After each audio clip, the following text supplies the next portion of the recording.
உலக தமிழ் மக்கள் அனைவருக்கும் இனிமையான வணக்கம். நான் கார்த்திக் பேசிக்கிட்டு இருக்கேன். இன்னைக்கு நம்ம பார்க்க போற சாப்டர் 6வது சாப்டர் பார்ட் C. ஸோ சிறுகதைகள் அப்படின்னாலே நம்ம யாரை பற்றி பார்க்க போறோம்னா உங்களுக்கு நல்லாவே தெரியும். ஜெயகாந்தன் அவர்களை பற்றி பார்க்க போகிறோம், புதுமை பித்தன் அவர்களை பற்றி பார்க்க போகிறோம். இந்த 2 நபர்களும் தான் நம்ம சிறுகதையில் பாடப்புத்தகத்தில் இடம்பெற்றிருக்கு. புதிய பாடப்புத்தகத்தில் ஜெயகாந்தன் அவர்கள் வந்து கண்டிப்பாக ஒரு கேள்வி கேட்டுருவாங்க, அதில் மாற்றுக்கிறதே கிடையாது. சிறுகதைக்கு ஜெயகாந்தன் அப்படின்னு நம்ம சொல்லலாம். ஸோ அவர் எந்தெந்த பாடப்புத்தகத்தில் இடம்பெற்றிருக்காரு அப்படின்னு பார்த்தீங்கன்னா, ஜெயகாந்தன் நினைவுதல் அப்படிங்கிறது 10ஆம் வகுப்பில் இடம்பெற்றிருக்கு. அதே போல் அழகிரி சாமி அவர்கள் எழுதின ஒரு கதை ஒன்று இருக்கு. ஸோ அது கொடுத்துருக்காங்க சிறுகதை.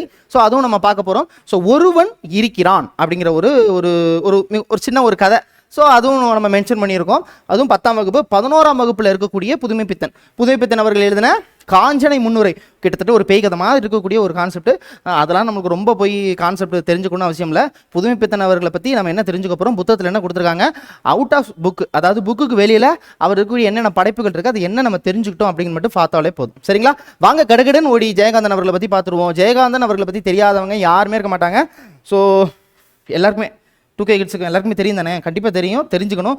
ஸோ ஜெயகாந்தன் அவர்கள் சிறுகதையினாலே ஜெயகாந்தன் அவர்கள் தான்.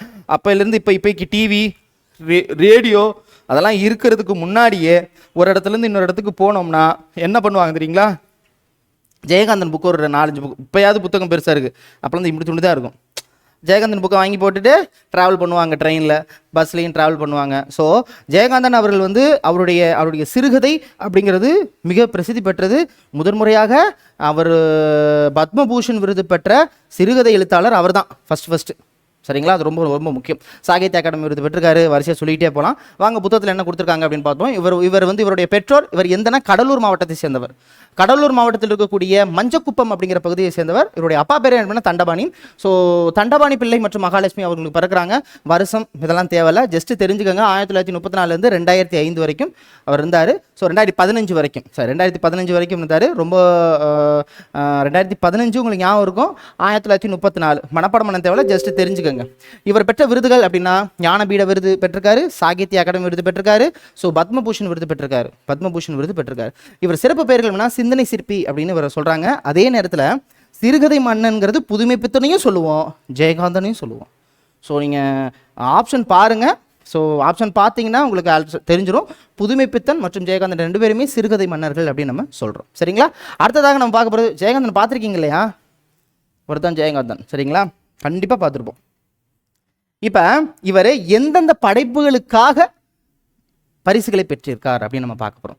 ஃபஸ்ட்டு இதுக்கு எப்போதும் போல் நான் உங்கள் ஷார்ட்கட் கொண்டு வந்திருக்கேன். ஃபஸ்ட்டு வந்து அவரோட படைப்பை பார்த்துருவோம், அதுக்கப்புறம் நம்ம ஷார்ட்கட் சொல்லலாம். சரிங்களா? திரைப்படம் அப்படின்னு விருதுகள் அப்படின்னு பார்த்தீங்கன்னா, குடியரசுத் தலைவர் விருது வந்து உன்னை போல் ஒருவன். கமலஹாசன் சார் நடித்த உன்னை போல் ஒருவன் அல்ல. சரிங்களா? அது உன்னை போல் ஒருவன் வேற, உன்னை போல் ஒருவன் முன்னாடி இருந்தது. ஸோ உன்னை போல் ஒருவன் அப்படிங்கிற ஒரு திரைப்படம் குடியரசுத் தலைவர் விருது பெற்றிருக்கு. சாகித்ய அகாடமி விருது பெற்றது. சில நேரங்களில் சில மனிதர்கள், ரொம்ப ரொம்ப ரொம்ப முக்கியமானது, பல பேர் தாக்கத்தை ஏற்படுத்தியது. பல பிரபலங்கள் வந்து உங்களுக்கு பிடித்த புத்தகம்னா சில நேரங்களில் சில மனிதர்கள் சொல்லுவாங்க. இப்போ இந்த டைட்டில் படம் கூட வந்திருக்கு. சரிங்களா? அடுத்து சோவியத் நாட்டு விருது இது இமயத்துக்கு அப்பால் அப்படிங்கிறதுக்கு அந்த படைப்புக்கு வந்து கொடுத்துருக்காங்க. அடுத்து ஞானபீட விருது, தாமரை திரு விருது. சரிங்களா? சரி, இப்போ திரைப்படங்கள் படைப்பு அப்படின்னு பார்த்தீங்கன்னா, இவருடைய சிறுகதையை வைத்து என்னென்ன திரைப்படங்கள் வந்துச்சு ஏகப்பட்டதற்கு புத்தகத்தில் இருக்கிறத மட்டும் பார்த்துருவோம். சரிங்களா? இந்த சைடு இது பார்த்தீங்களா? எஸ், சில நேரங்களில் சில மனிதர்கள் புத்தகம் அப்படிதான் இருந்துச்சு. ஒரு நடிகை நாடகம் பார்க்கிறாள். சில நேரங்களில் சில மனிதர்கள், யாருக்காக அழுதான், ஊருக்கு 100 பேர், ஒரு நடிகை நாடகம் பார்க்கிறாள், உன்னை போல் ஒருவன். இதுக்கு எல்லாத்துக்கும் சேர்த்து ஒரே ஒரு ஷார்ட்கட்டு, டக்குன்னு அதை நான் காமிச்சிடுறேன். சரிங்களா? அப்படியே பார்த்துக்கோங்க. சரிங்களா? இங்கே ஷோ ஆகும், அப்படியே பார்த்துக்கோங்க. ஸோ இந்த இமேஜில் பார்த்தீங்கன்னா உங்களுக்கு அதுலேயே நிறைய பேர் நடக்கிற மாதிரி இருக்காங்களா? ஸோ ஒரே போல் ஒரு 4 பேர் முன்னாடி நடந்து வந்துக்கிட்டு இருக்காங்களா? ஸோ அதுதான் உன்னை போல் ஒருவன். முடிஞ்சு போச்சு. அதே நேரத்தில் கூட்டமாக நடந்து வந்துக்கிட்டு இருக்காங்க. ஸோ அதிலே உங்களுக்கு இருக்குது ஊருக்கு 100 பேர் இருக்கிறாங்க. ஸோ நிறைய பேர் நடந்து வந்துக்கிட்டு இருக்காங்க. ஸோ அதில் இருந்து பார்த்தாலே தெரியுது. ஸோ மிக முக்கியமாக சில நேரங்களில் சில மனிதர்களை நம்ம கடந்து தான் போகணும். ஏன்னா அந்த ஊருக்குள்ள எல்லாரும் போயிட்டு இருக்கும்போது கடந்து தான் போகணும். இந்த ஒரு இமேஜில் உங்களுக்கு 4 ஷார்ட்கட் முடிஞ்சு, அவ்வளோதான். சரிங்களா? அடுத்து வந்து யாருக்காக அழுதான் அப்படிங்கிறது அடுத்த ஷார்ட்கட்டில் வரும். நான் அதை ஃபுல்லாக முடிச்சுட்டு சொல்கிறேன். சரிங்களா? யாருக்காக அழுதான், ஒரு நடிகை நாடகம் பார்க்கிறாள், இதுக்கும் ஷார்ட்கட் இருக்குது. ஒரு இமேஜ் வந்து ஒரு படத்தில் வந்து எல்லாரும் படம் பார்க்குற மாதிரி ஒரு இமேஜ் வரும் பாருங்கள். ஸோ இப்போ நிறைய பேர் இதில் படம் பார்த்துக்கிட்டு இருக்காங்க இல்லையா? இப்போ யார் பார்க்குறாங்க அப்படின்னா வேறு யாரும் கிடையாது, ஒரு நடிகையே படத்தை பார்த்துக்கிட்டு இருக்காங்க. 2 பேர் அப்படியே விழி பெருசாக இருந்து பார்த்துக்கிட்டு இருக்காங்க பார்த்தீங்களா? அதான் ஒரு நடிகை நாடகம் பார்க்கிறாள். சும்மா பார்க்குறாளா? இல்லை, அழுதுகிட்டே பார்க்கிறாள். யாருக்காக அழுதான்? சரிங்களா? அது மட்டும் இல்லாமல் கீழே அடுத்து இதில் நிறைய இருக்குது, வரிசையாக சொல்கிறேன். என்ன படம் பார்க்குறாங்கன்னா சுந்தரகாண்டம் படம் பார்க்குறாங்க. என்ன படம் பார்க்குறாங்க? சுந்தரகாண்டம் படம் பார்க்குறாங்க. இந்த சுந்தரகாண்டம் படம் பார்த்துக்கிட்டு இருக்கும் பொழுது டக்குன்னு என்ன நடக்குது அப்படின்னா எல்லாரும் படம் முடிஞ்சு எல்லாம் கை தட்டிட்டு எந்திரிச்சு போகிறாங்க. அப்போ தான் டக்குன்னு இன்னொரு தரையில் ஒரு அம்மா வருது. அவ தான் சொல்லுது, இன்னும் ஒரு பெண்ணின் கதை இருக்கிறது. சுந்தரகாண்டம் படம் தான் முடிஞ்சிருச்சு, என்னை பற்றின ஒரு கதை ஒன்று இருக்குது அப்படின்னு ஒரு பெண்ணின் கதையை சொல்கிறாங்க. ஓ, படம் இன்னும் இருக்கா? படம் முடிஞ்சுன்னு பார்த்தா செகண்ட் ஹாஃப்ல சரின்னு சொல்லிட்டு எல்லாரும் உட்காடுறாங்க. அப்போதைக்கு கங்கான்னு ஒரு புள்ள எந்திரிச்சு ஓடுது, வெளியில் போகிறாங்க. ஸோ கங்கா எங்கே போகிறாள்? கங்கா எங்கே போகிறாள்? உடனே கங்கா எங்கே போகலாம், பக்கத்தில் இருக்கிற ஃப்ரெண்ட்ஸ் சொல்கிறாங்க, அவள் பாரிஸுக்கா போவா, பாத்ரூம் தான் போவா அப்படின்னு ஒரு காமெடியாக சொல்கிறாங்க. ஸோ இதை ஏன் சொல்கிறேன்னா பாரிஸுக்கு போ அப்படின்னு சொல்கிறாங்க. ஸோ இதுதான் கதை. ஸோ படம் பார்க்குறாங்க. படம் பார்த்துட்டோன்னே அவங்க எங்கே இருக்காங்க, கங்கா வந்து எங்கே போகிறான்னு கேட்குறாங்க. எங்கே போவா, பாரிஸுக்கா போவா அப்படின்னு கேட்குறாங்க.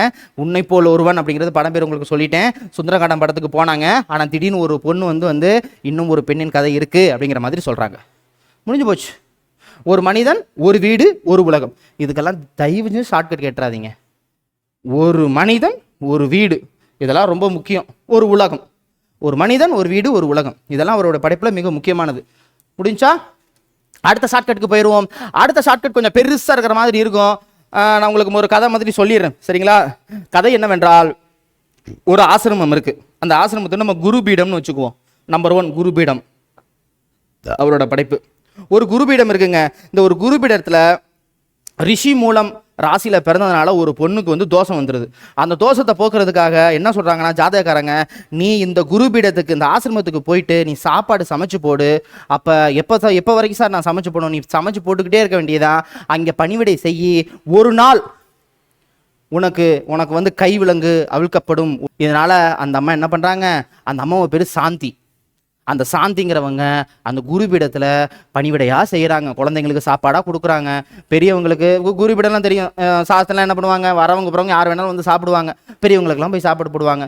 எப்போ எனக்கு தெரியுங்கிறப்ப சொன்னாங்க, தேவர் ஒருத்தர் உனக்கு வருவார், அவர் உனக்கு இந்த தோஷத்தை போக்குவார். தோஷம் இந்த சாபத்தையும் இந்த தோஷத்தையும் உனக்கு போக்குவார் அப்படின்னு சொன்னோன்னே சரி அந்தம்மானு 2 வருஷம் 3 வருஷம் ஆகுது.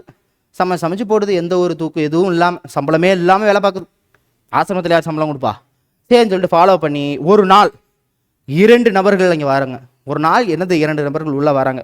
உள்ளே வந்துட்டோன்னா, அம்மா பசிக்குதுமா அப்படிங்கிறாங்க. சரி இருங்க ஐயா, நான் போய் சாதம் எடுத்துகிட்டு வரேன்னு சொல்லிட்டு சாதத்தை அப்போ தான் வடிச்சு போய் எடுத்துகிட்டு வந்துட்டோன்னே இவர் அப்படியே அந்த ஐயா பார்க்குறாரு. பார்த்துட்டோன்னே இந்தாங்க ஐயா சாதம் தட்டில் கொடுக்குறாங்க. எனக்கு ஒரு பிடி சோறு மட்டும் கொடுமா அப்படிங்கிறார். ஒரு பிடி சோறா? ஆமாம், எனக்கு ஒரு பிடி சோறை மட்டும் கொடுமா அப்படிங்கிறார். உடனே அந்த அம்மா பார்த்துட்டு, ஒரு பிடி சோறு போதுமா, கை சூடாக இருக்கே, எப்படி ஒரு பிடி சோறு எடுக்கணும்? மா உண்மைதாம்மா சுடும், எனக்கு இந்த சோறு சுடவே சுடாதம்மா. இந்த அம்மா கண்டுபிடிச்சிருச்சு, இது தேவர் தான். தேவர்கள் வருவாருன்னு சொன்னாங்க, அவர் இந்த ரூபத்தில் தான் வருவாருன்னு சொல்ல மாட்டாங்க, இவர் இந்த ரூபத்தில் வந்திருக்காருன்ட்டோன்னே உடனே அவங்க அம்மா பார்த்து ரொம்ப நல்லது அப்படின்னு சொல்லிட்டோன்னே இதில் உடனே அந்த அம்மா என்ன பண்ணுது, இதில் சோறு மட்டும்தானே இருக்குது, இனிப்பு எதுவுமே கிடையாது. எனக்கு இனிப்பும் வேண்டாம், கறியும் வேண்டாம். இப்போ நான் சொல்கிறதெல்லாம் ஒரு ஷார்ட்கட்டு. இனிப்பு வேண்டாம், கறியும் வேண்டாம். நான் தர்க்கத்துக்கு அப்பாற்பட்டவன், தெரிஞ்சு போச்சு.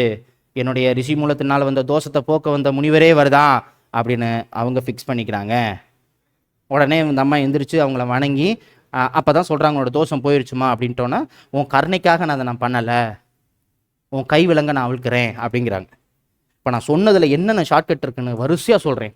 குருபீடம், அந்த அம்மா பேர் யுகசாந்தி, ஒரு பிடி சோறு, உண்மை சுடும், தேவன் வருவாரா, புதிய வார்ப்புகள், எனக்கு புதிய வாழ்க்கையை கொடுத்துருக்க அப்படின்னு வச்சுக்கோங்க. நான் தர்க்கத்திற்கு அப்பால் பட்டவன், இந்த கருணையினால் அல்ல, உனக்கு கருணையினால நான் இந்த தோஷத்தை போக்கலை, ரிஷி மூலத்தினால பிறந்ததுனால இந்த பிரம்ம உபதேசம் உனக்கு நான் கொடுக்குறேன். அப்படின்னு சொல்கிறாங்க. இந்த பிரளயத்தில் இந்த உலகத்தில் பிரம்ம உதேசம் உனக்கு சொல்கிறேன். யாருக்காக தான் ஆல்ரெடி பார்த்துட்டோம், கைவிலங்கு பார்த்துட்டோம். அந்த சினிமா கொட்டாய் ஒன்று சொன்னேன்ல, அந்த நடிகை பார்த்துக்கிட்டு இருக்காங்கல்ல, அந்த நடிகைக்கு பின்னாடி ஒரு சித்தாலும் படம் பார்க்குறாரு, ஞாபகம் வச்சுக்கோங்க. சித்தாள், சினிமாவுக்கு போன சித்தாள், சரிங்களா? அந்த சினிமாவுக்கு பக்கத்துலேயே நடிகைக்கு பக்கத்தில் பின்ரோல ஒரு சித்தாள் படம் பார்க்குறாரு. அவ்வளோதான், முடிஞ்சு போச்சு. இது தவிர இவரை தாண்டி வேற எதுவுமே புத்தகத்தில் கொடுக்கவில்லை. ஜெயகாந்தன் அவர்களுடைய மொழிபெயர்ப்பு அப்படிங்கிறது பார்த்தீங்கன்னா வரிசையாக சொல்லிடலாம். ஒன்று, வாழ்விக்க வந்த காந்தி, அதாவது பிரெஞ்சு மொழியில் இருந்திருக்கும். ஸோ பிரெஞ்சு மொழியின் வந்த காந்தி வாழ்க்கை வரலாற்றின் தமிழாக்கம். அடுத்து, ஒரு கதாசிரியரின் கதை. ஒரு கதாசிரியரின் கதை. இது வந்து முன்சி பிரேம்சந்தன், ஓகேங்களா? ஸோ முன்சி பிரேம்சந்தன் வாழ்க்கையின் வரலாறு சொல்றாங்க. இவருடைய சிறப்புகள் என்ன? பொதுவாக சார் எல்லாரும் தான் சார் கதை எழுதுறாரு, இவர் என்ன சார் சிறப்பு அப்படின்னா, உங்களுக்கு ஒரு விஷயத்த சொல்லணும்னா, எவ்வளவோ படங்கள் இருக்கு, நமக்கு தாக்கத்தை கொடுக்கக்கூடிய படங்கள் எப்பேற்பட்டதா இருக்கும் தெரியுமா? உண்மை நிலவரத்தை, பிரச்சனை எடுத்து சொல்லக்கூடிய படங்கள் தான் தாக்கத்தை ஏற்படுத்தும்.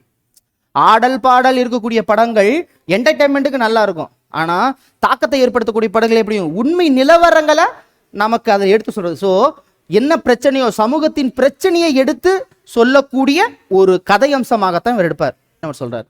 ஸோ கருத்தாளமும் வாசக சுவையும் கலந்த இலக்கிய படைத்தவர் இவர் தான்.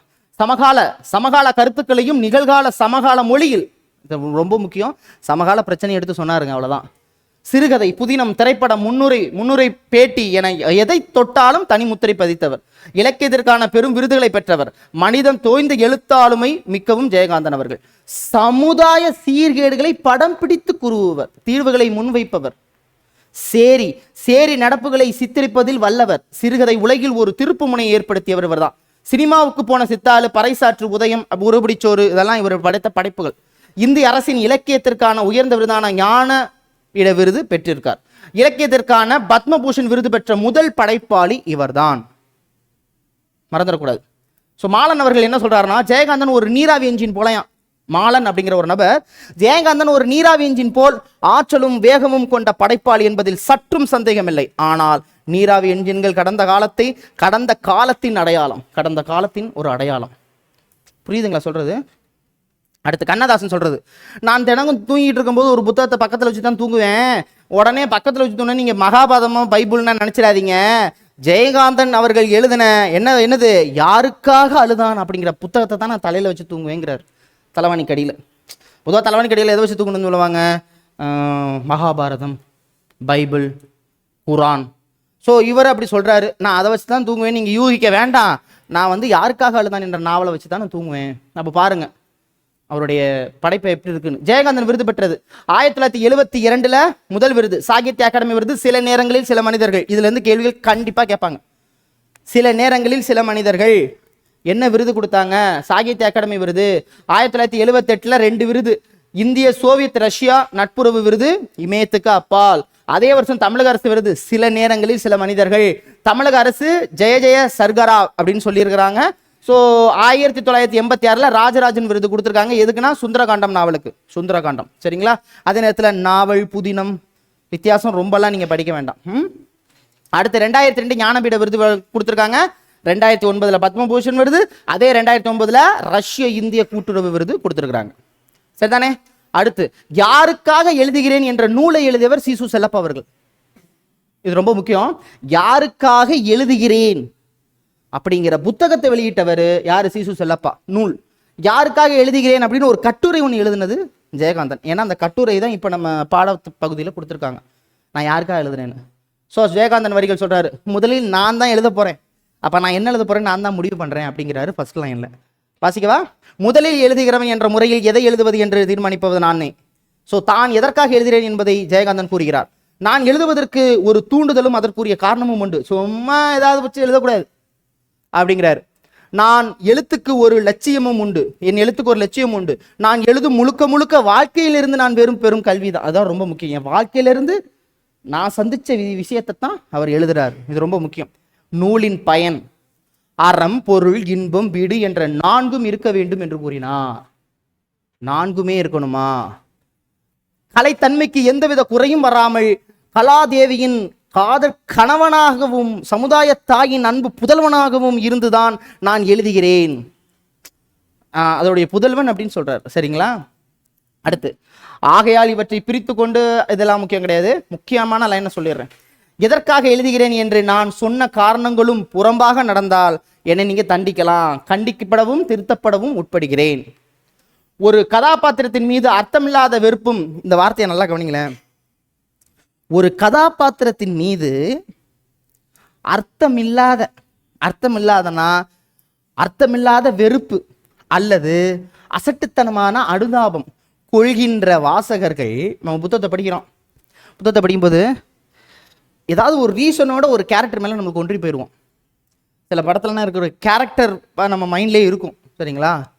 ஸோ ஒரு பாத்திரத்தின் மீது அர்த்தமில்லாத வெறுப்பு, ஒரு சில பேர் பிடிக்காது அந்த கேரக்டரை, வெறுப்பு அல்லது அசட்டுத்தனமான அனுதாபம் கொள்கின்ற வாசகர்கள் இலக்கியத்தின் மூலம் வாழ்க்கையினை புரிந்து கொள்ள மறந்து விடுகிறார்கள் அப்படிங்கிறார். அதாவது இதை எப்படி நீங்க புரிஞ்சுக்கிறது அப்படின்னா, ஒரு கேரக்டர் நம்ம ஜட்ஜ்மெண்ட் பண்றது, அந்த ஒரு விஷயம் இருக்கக்கூடியது இலக்கியத்தை புரிந்து கொள்ள முடியாது. அவர் சொல்றாரு, மகாபாரதத்துல 5 பேருக்கு 5 கணவருக்கு ஒருத்தி அப்படிங்கிறதுனால அது மட்டும்தான் இருக்குன்னு நான் சொல்ல வரல. சொல்றாரு பாருங்க, மகாபாரதம் என்பது ஒருத்திக்கு 5 கணவர்கள் என்று ஒரு விஷயத்தை மட்டும் எனக்கு சொல்லவில்லை, மேலும் மகாபாரதம் என்கின்ற கலாச்சார பொக்கிஷத்தில் ஒரு விஷயமாகவோ சிபாரிசாகவோ எனக்கு படவே இல்லை. நீங்க என்னன்னா ஒரு ஆளு மகாபாரதத்தை கொண்டாடுறீங்க, ஒரு ஆள் என்னன்னா இது என்ன மகாபாரதமா 5 பேருக்கு ஒரு பொண்டாட்டியா அப்படின்னு இது பண்றீங்க. ஒருல அந்த சைடு இருக்கிறீங்க, ஒரு இதில் இந்த சைடு இருக்கிறீங்க. அவர் என்ன சொல்றாரு, 5 பேர் இருக்கிறதுனால அதை நான் வேணான்னு சொல்லலை, அதை மட்டும் நான் எடுத்துக்கவும் இல்லை, அதனால இதுதான் கலாச்சாரத்தின் இதுவும் நான் சொல்ல வரல அப்படின்னு அவர் சொல்றாரு. ஸோ எனக்கு படவே இல்லை. அந்த விஷயத்தை புரிந்து கொள்கிற பக்குவம் திரௌபதி அம்மன், அந்த விஷயத்தை புரிந்து கொள்கிற பக்குவம் திரௌபதி அம்மன் கோவிலில் சாமியாடுகிற ஒரு பாமரனுக்கு இருக்கிற அளவுக்கு கூட நமது பகுத்தறிவு சிங்கங்களுக்கு இல்லாமல் போனதுங்கிறார். நான் சொல்றது புரியுதா? ஓகேவா? அவர் சொல்றாரு, நான் என்னென்ன வேலை பார்த்தேன்னு சொல்றாரு. இந்த வார்த்தை ரொம்ப முக்கியம். எனக்கு நானே கடவுள் வார்த்தை கேட்கலாம். நான் நிரந்தரமானவன், எனக்கு என்றும் அழிவில்லை, கண்ணதாசன் அவர் சொன்ன மாதிரி இவர் சொல்றாரு, எனக்கு நானே கடவுள், எனக்கு நானே பக்தன், என் வாழ்நாள் எல்லாம் திருநாள், மரணம் எனக்கு கரிநாள். சொன்னது ஜெயகாந்தன் அவர்கள், மறந்துடாதீங்க. முக்கியமானதெல்லாம் வரிசையாக சொல்லிக்கிட்டு இருக்கேன். என்னை பெரிதும் பாதிப்பவை மனித வாழ்வின் பிரச்சனைகளே. என்னை பொறுத்தவரை எழுத்தாளனுக்கு அவனுடைய படைப்புகளும் அடிப்படையாக அமைய வேண்டியது மனித வாழ்வின் பிரச்சனைகளையே. ஒரு சிறுகதை அப்படின்னா ஒரு பிரச்சனையை எடுத்து சொல்லணும்னு நினைக்கிறாரு. படைப்புனாலே இதைத்தான் அதில் மென்ஷன் பண்ணியிருக்கிறாங்க. ஒவ்வொருத்தரும் ஒவ்வொரு பற்றி சொல்கிறாங்க. இப்போ ஜெயகாந்தன் இதெல்லாம் முக்கியம், ஒரு தடவை வாச்சிருங்க. சரிங்களா? சுதந்திர இந்தியாவின் மகத்தான சாதனை மற்றும் சவால் என்கின்ற கேள்விக்கு அவர் என்ன சொல்றாருன்னா, மகத்தான சாதனை பெற்ற சுதந்திரத்தை பேணி காப்பது மிகப்பெரிய சவால். சுதந்திரம் கிடைச்சிருச்சு, அந்த சுதந்திரத்தை நம்ம பேணி காமிக்கிறது அதை விட மிகப்பெரிய சவால்னு ஜெயகாந்தன் அவர்கள் சொல்றார். சரியா? சரி. அடுத்து ஜெயகாந்தனை பற்றி அசோகமித்திரன் அவர்கள் கருத்து.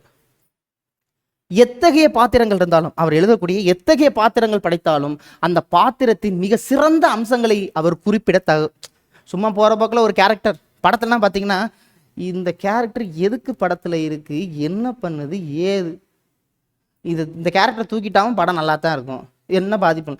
அப்போ ஒரு கேரக்டர் மீன்ஸ் ஒரு பாத்திரம், ஒரு கதாபாத்திரத்தை வடிவமைப்பில் அந்த கதாபாத்திரத்துக்கான சிறப்பு அம்சங்களில் கூறாமல் விட்டது கிடையாது அவர். சரிங்களா? இன்னொன்று, துவேஷத்தை பரப்புவது. துவேஷம்னா வேஷத்துக்கு அப்படியே ஆப்போசிட் துவேஷம். சரிங்களா? ஸோ துவேஷத்தை பரப்புவது அவருடைய இயல்புக்கு சற்றும் ஒவ்வாது. அதனால தான் அவரால் அரசியல் வர முடியல அப்படின்னு அசோகமித்திரன் சொல்றாரு. ஜெயகாந்தன் பற்றி வாசகரின் கருத்து. கச்சிதமான உருவம், கனமான உள்ளடக்கம், வலுவான நடை, புது கருத்துக்கள், புது விளக்கங்கள், ஆழம், கனம், இந்த அம்சங்களை இவருடைய சிறுகதைகளின் பூர்ணமாக காணலாம். அது மட்டுமின்றி பலதரப்பட்ட சூழ்நிலைகளுக்கு வெற்றிகரமாக சித்தரிப்பது இவருடைய அரிய சாதனை என்று 1964ஆம் ஆண்டு தீபம் இதழில் வாசகர் ஒருவர் கூறியுள்ளார். சரியா? சரி. அடுத்து செல்லப்பண்ணவர்கள் சொன்னது, நேர்கொண்ட ஆனால் வித்தியாசமான பார்வை, நிலத்தில் யாருக்கும் அஞ்சாத நெறிகள், திமிர்ந்த ஞான செருக்கு, கம்பீரமான குரல், வளமான புதுமையான வாழ்க்கை சித்தரிப்புகள், இவர்கள் தாம் ஜெயகாந்தன் என்கின்ற செம்மாந்த தமிழின் சிறப்பு அடையாளங்கள். படிக்காத மேதை என்று குறிப்பிடப்படும் அவர் முறையாக கல்லூரிகள் படிக்கவில்லையே தவிர தமிழ் இந்திய இலக்கியங்கள் மட்டுமின்றி சோவியத் பிரெஞ்சு இலக்கியத்தில் தானே படித்து உணர்ந்தது மட்டுமின்றி வாழ்க்கையையும் ஆழமாக படித்தவர். பிறகு அவற்றை வார்த்தைகளில் அழகுறவாக படைத்தவர். சொன்னது செல்லப்பன் அவர்கள். புரியுதுதானே? அழகாக தான் போயிட்டு இருக்கோம்.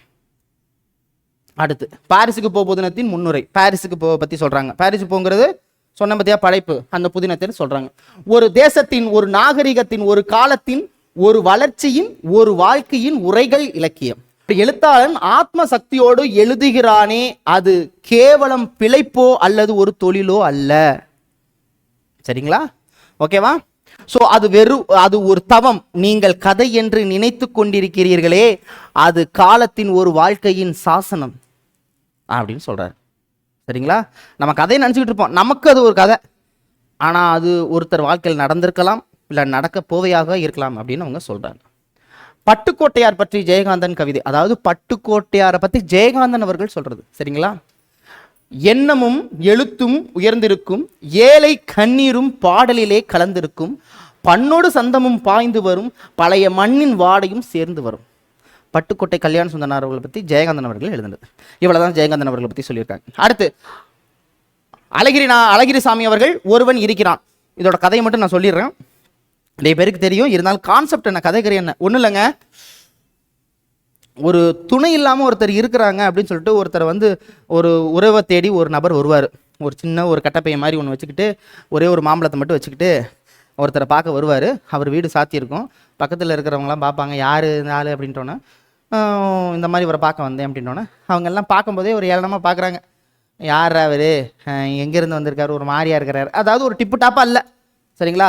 ஸோ உடனே சரி இந்த திண்ணையில் படுத்துக்கங்க அப்படின்னு சொல்லிட்டு திண்ணையில் படுத்துருக்கிறார். மறுநாள் உடம்பு சரியில்லைன்னு சொல்லிட்டு ஒரு ஆஸ்பத்திரிக்கு போயிருக்காரு. பார்த்தோன்னா அந்த பக்கத்து வீட்டுக்காரருக்கு இவரை தேடி இன்னொருத்தர் வந்திருக்கிறாரு. அதாவது இவர் ஒருத்தர் தேடி வந்திருக்கிறாரு, இவர் மறுநாள் காலையில் முடியலன்னா ஆஸ்பத்திரிக்கு போயிருக்காரு. இவரை பார்க்கறதுக்காக ஒரு நபர் வந்திருக்காரு. இந்த மாதிரி இங்கே பார்க்க வந்தவராக சொன்னாங்க அப்படின்ட்டோன்னே, உடனே அப்படியா அந்த மாதிரி ஆஸ்பத்திரிக்கு போயிருக்காங்க அப்படின்ட்டோன்னே அந்த நபர் சொல்கிறாரு, இல்லை நான் வந்து அவர் ஃப்ரெண்டு கிடையாது, அவருடைய நண்பருடைய ஃப்ரெண்டு, அவர் நண்பருடைய நண்பர். நான் அந்த வழியாக போகிறப்ப அவர் சொன்னார், இந்த மாதிரி அவர் அங்கே தான் இருப்பார், அவருக்கு உடம்பு சரியில்லை, இந்த ஒரு 500 ரூபாயை காசு கொடுத்துரு அப்படின்னு ஒரு பணத்தை கொடுத்து உதவி பார்க்குறாங்க. அப்போதைக்கு இவங்க 2 பேருக்கு என்ன தோணுதுன்னா, ஒரு பெரிய தொகை. உடனே உங்களுக்கு கருத்தை மட்டும் புரிஞ்சுக்கோங்க. ஒரு தொகையை கொடுக்கும்போது இவங்களுக்கு என்ன ஆச்சரியமாக இருக்குன்னா, ஒன்றுமே இல்லாதவன் நினச்சோம், ஆனால் யாரோ ஒருத்தவங்க அவங்கள நம்பி காசு கொடுத்து விட்றாங்க. ஆனால் இவர் என்ன பண்ணுறாரு தெரியுங்களா, இவங்கள்ட்ட காசு கொடுத்து இதை அவங்கள்ட்ட கொடுத்துட்றீங்களா அப்படின்னு இவங்கள்ட்ட கொடுத்துட்டு போகிறார். உங்களுக்கு தெரியுங்கிறீங்க, ஆஸ்பத்திரி இந்த கொடுத்துருங்க, அவங்க கொஞ்சம் உபயோகமாக இருக்கும். அப்போ எனக்கு ஒருவன் இருக்கிறான் அப்படிங்கிற கான்செப்டுக்குள்ள சொல்கிறாங்க. இதுதான் கான்செப்ட். போட்டு ரொம்ப கன்ஃபியூஸ் பண்ண வேண்டாம். ஸோ ஒருவன் இருக்கிறான், இந்த கதைக்கரெல்லாம் உங்களுக்கு கேட்க போகிறது இல்லை. சரிங்களா? ஸோ அழகிரிசாமி அவர்கள் ஒருவன் இருக்கிறான் அப்படிங்கிற கான்செப்ட் சொல்கிறாங்க. துணையின்றி வாழும் நிலை துணை இல்லாமல் வாழ்றது வந்து எப்போ ஏற்பட்டது, ஒரு இறக்கத்தக்கது. சரிங்களா? இறங்கத்தக்கது. எப்பேடிப்பட்டவர்களாக இருந்தாலும் இவரது துணையை காத்திருக்க வேண்டிய நிலை இருக்கிறது. துணையே இல்லாதவர் என்று கருதி நாம் அலட்சியம் செய்பவருக்கும் துணையொன்று இருப்பதை அறியும் போது நமக்கு குற்ற உணர்ச்சி தோன்றும். அவனுக்கு யாருமே இல்லை, உடனே அவனுக்கு கூட ஒருத்தர் இருக்கிறான். எப்பேடிப்பட்டவருக்கும் ஒரு துணை இருக்கும், அந்த துணை தான் மனிதனின் வேருக்கு நீர், அதில் மனிதம் துளிரும் நட்பே துணை. இதாங்க அதோட கான்செப்ட் சொல்லிட்டேன். அழகிரிசாமி அவர்களை பற்றி சொல்கிறாங்க. அழகிரிசாமியில் ரொம்ப முக்கியமான கருத்து, அதை மட்டும் சொல்லிடுறேன். கரிசல் எழுத்தாளர்கள் வரிசையில் மூத்தவர் எனலாம். முடிஞ்சு இந்த வார்த்தை கேட்பாங்க. கரிசல் எழுத்தாளர்கள் வரிசையில் மூத்தவர் யாரு அப்படின்னா அழகிரிசாமி அவர்கள். இறுதியாக புதுமைப்பித்தன் அவர்கள் காஞ்சனை முன்னுரை. ஸோ இவருடைய இயற்பெயர் என்ன அப்படின்னு பார்த்தீங்கன்னா விருதாசலம். ஸோ கடலூர் மாவட்டத்தில், இவரும் கடலூர் மாவட்டம் தான். சரிங்களா? கடலூர் மாவட்டத்தில் பிறந்த திருப்பாதிரி புலியூரில் பிறந்திருக்காரு. சிறுகதை மன்னர் என அழைக்கப்படுவர் புதுமைப்பித்தன் அவர்கள். சரிங்களா? புதுமைப்பித்தன் புத்தகத்தில் என்ன கொடுத்துருக்காங்க அது மட்டும் நான் சொல்லிடுறேன். 2002 தமிழக அரசு இவரது படைப்புகளை நாட்டுடைமை ஆக்கியிருது. நம்பர் 1 எப்போ? 2002 சென்னை, தஞ்சாவூர் தமிழ் அல்லாது பிற வட்டார வழக்கு தமிழிலும் எழுதிய தமிழ் எழுத்தாளர் புதுமைப்பித்தன். இது ரொம்ப முக்கியம். ஜெயகாந்தன் அவர்களும் எழுதியிருக்கிறாரு. எப்படின்னா, இப்போ நம்ம எழுதுகிற உரைநடை இருக்கல, கதை எப்படி எழுதுவோம், ஆனால் பொதுவாக சிறுகதை எப்படிமா இருக்கும், அவனுங்க சென்று கொண்டு இருக்கும்போது எலே என்னெல்லாம் இங்கே நீ பண்ணிக்கிட்டு இருக்க அப்படிங்கிற வார்த்தை அப்படியே இருக்கும். ஸோ ஒழுங்காக தமிழ் தெரியாதவங்க அதை வாசிக்கவும் முடியாது, ரொம்ப கஷ்டப்படுவோம். இல்லை எங்கே போய்கிட்டு இருக்கீங்க அப்படிங்கிற மாதிரி அந்த பேசுறது அப்படியே டயலாக்காக இருக்கும்.